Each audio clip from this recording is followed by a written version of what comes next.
Good morning students. हमारी class चली हुई थी भारतीय राज्य व्यवस्था की और उसमें हमने संविधान के बारे में कुछ किया था। आज का हमारा टॉपिक रहेगा भारतीय संविधान की क्या क्या विशेषताएं हैं और उसकी प्रस्तावना। स्टूडेंट्स, प्रस्तावना में से क्वेश्चन हर बार किसी भी पेपर के अंदर एक नए क्वेश्चन अवश्य पूछते हैं, तो प्रस्तावना का एक एक वर्ड हमारे लिए बहुत ज़रूरी है। आइए शुरू करते हैं आज की क्लास स्टूडेंट्स से भारतीय संविधान की विशेषताएं। देखो भाई, भारत का संविधान लिखित एवं लोक निर्मित संविधान है। यानी भारत का संविधान जो है वो लिखित भी है और लोक निर्मित भी है। सेकंड, विभिन्न संविधानों से उद्धृत है, यानी कि अलग अलग संविधानों से कुछ न कुछ भारत ने लिया हुआ है, तो इसलिए अलग अलग संविधानों से उद्धृत संविधान भी भारत की एक विशेषता है। फिर नम्य और अनम्य का मिश्रण भी है। भारत का संविधान की अगर बात करते हैं तो नम्य और अनम्य का मिश्रण है और विश्व का सर्वाधिक लंबा है और विस्तृत है। भारत का संविधान पूरे विश्व में सर्वाधिक लंबा विस्तृत संविधान है। एकात्मक और संघात्मक दोनों शासन का समन्वित रूप इसमें देखने को मिलता है। यानी भारत का संविधान जो है वो एकात्मक भी और संघात्मक भी दोनों प्रकार के शासन का समन्वित रूप भारत के संविधान की प्रमुख विशेषता है। मौलिक अधिकारों की न्यायिक प्रकृति भी इसके अंदर दिखाई गई है कि मौलिक अधिकारों की न्यायिक प्रकृति की विशेषताएं भारत संविधान के अंदर अपनाई गई है। नेक्स्ट है स्वतंत्र एवं निष्पक्ष न्याय प्रणाली है। यानी कि न्याय करते टाइम में किसी का भी पक्षपात नहीं किया जाता, निष्पक्ष भाव से न्याय करने की प्रणाली भारत के संविधान के अंदर अपनाई गई है। नेक्स्ट है भाई लोकतांत्रिक व्यवस्था है। नेक्स्ट एक नागरिकता अपनाई गई है। भारत के संविधान के अंदर सिर्फ और सिर्फ क्या अपनाया गया अभी, एकल नागरिकता का प्रावधान है। और लास्ट है सार्वभौमिक वयस्क मताधिकार, यानी कि सभी को वोट डालने का अधिकार भी भारत के संविधान के अंदर लिखित है। एक बार दोबारा दे लेते हैं, क्योंकि जब ये एक एक वर्ड एग्जाम के अंदर आते हैं तो उनमें कन्फ्यूजन पैदा होता है, हमारा क्वेश्चन गलत हो जाता है। कि भी भारत का संविधान लिखित भी है और लोगों के द्वारा निर्मित है, इसलिए इसका नाम क्या पड़ा अभी, लोक निर्मित संविधान। नेक्स्ट है विभिन्न संविधानों से उद्धृत है, यानी कि कुछ ना कुछ किसी देश के संविधान से यहाँ पर लिया गया है। नम्य अनम्य का मिश्रण है। ये क्वेश्चन कई बार आया हुआ है भाई, भारत के संविधान की नेचर कैसी है, नम्य और अनम्य दोनों का मिश्रण है। विश्व का सर्वाधिक लंबा है और विस्तृत संविधान है। एकात्मक और संघात्मक शासन का समन्वित रूप यहाँ पर दिखाया गया है। मौलिक अधिकारों की न्यायिक प्रकृति है। स्वतंत्र और निष्पक्ष न्याय प्रणाली यहाँ पर अपनाई गई है।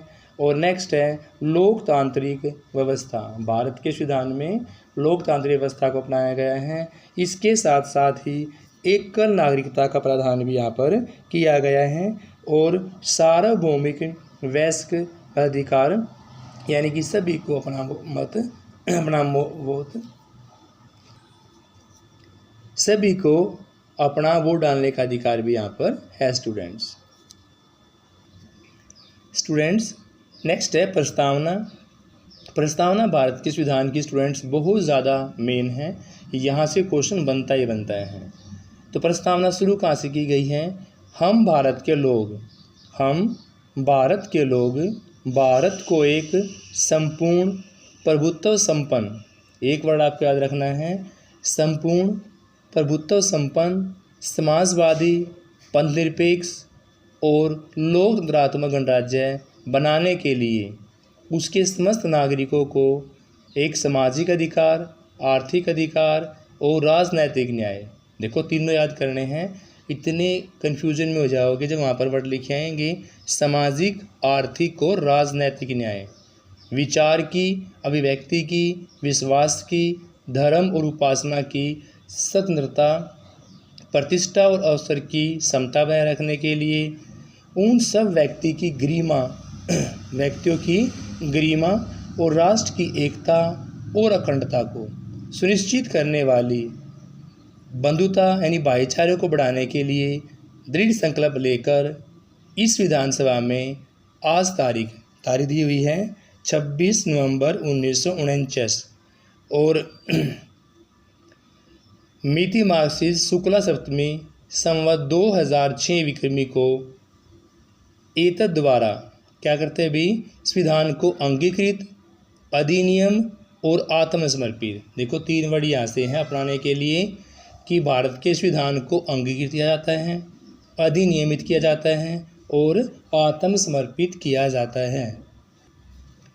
स्टूडेंट्स, हम भारत के लोग से शुरू होती है भारत की प्रस्तावना। तो एक वर्ड आपको याद रखना है कि भी भारत के संविधान की प्रस्तावना हम भारत के लोग से शुरू होती है। भारत को एक संपूर्ण प्रभुत्व संपन्न समाजवादी निरपेक्ष लोकतंत्रात्मक गणराज्य बनाने के लिए उसके सभी नागरिकों को 3 प्रकार की सामाजिक, आर्थिक और राजनैतिक न्याय देना। फिर आपने विचार, अभिव्यक्ति, विश्वास, धर्म उपासना की इंडिपेंडेंट देना, प्रतिष्ठा और अवसर की समता प्राप्त करना, उन सभी व्यक्तियों की गरिमा को बनाए रखना, राष्ट्र की एकता को बनाए रखना, राष्ट्र की अखंडता को ताकि सिरगुड़े ना हो निश्चित करने वाली इस भाईचारे की भावना को बढ़ाने के लिए आज तारीख दिया हुआ है 26 नवंबर 1949 को। और अगर हम शुक्ल की बात करें तो भाई मिति मार्क्सिस शुक्ला सप्तमी संवत 2006, ये डेट भी आपको याद रखनी है कि भी शुक्ला सप्तमी संवत 2006 को संविधान को अंगीकृत किया गया, अधिनियमित किया गया और आत्मसमर्पित किया गया। फिर है भी देखो शॉर्ट फॉर्म में कि भी 42वें संविधान संशोधन कब हुआ? 1976 में 42वां संविधान संशोधन किया गया 1976 में। और इसमें 3 वर्ड जोड़े गए, एक पंथ निरपेक्ष, समाजवादी और इसके साथ साथ अखंडता। तो भी 42वां संविधान संशोधन 1976 में किया, ऐसे याद रखना है। इसमें कौन कौन से शब्द जोड़े गए? पंथ निरपेक्ष, समाजवादी और अखंडता शब्द जोड़े गए। नेक्स्ट पॉइंट आपको याद करना है, संविधान की प्रस्तावना को ही संविधान की कुंजी कहा गया है। संविधान की कुंजी किसको कहा गया है भाई? संविधान की प्रस्तावना को। संविधान की प्रस्तावना को संविधान की कुंजी कहा गया है। ये क्वेश्चन भी बहुत बारी पूछा जा चुका है। और 1973 की बात करते हैं तो केशवानंद भारतीवाद ने प्रस्तावना को संविधान का ही एक भाग माना है। आपसे ये क्वेश्चन ऐसे पूछेगा कि किस वाद के अनुसार 1973 में प्रस्तावना को संविधान का एक भाग माना गया? तो केशव आनंद भारती वाद के अनुसार 1973, आपको डेट भी याद करनी, सन भी, प्रस्तावना को संविधान का एक इम्पोर्टेंट भाग माना गया।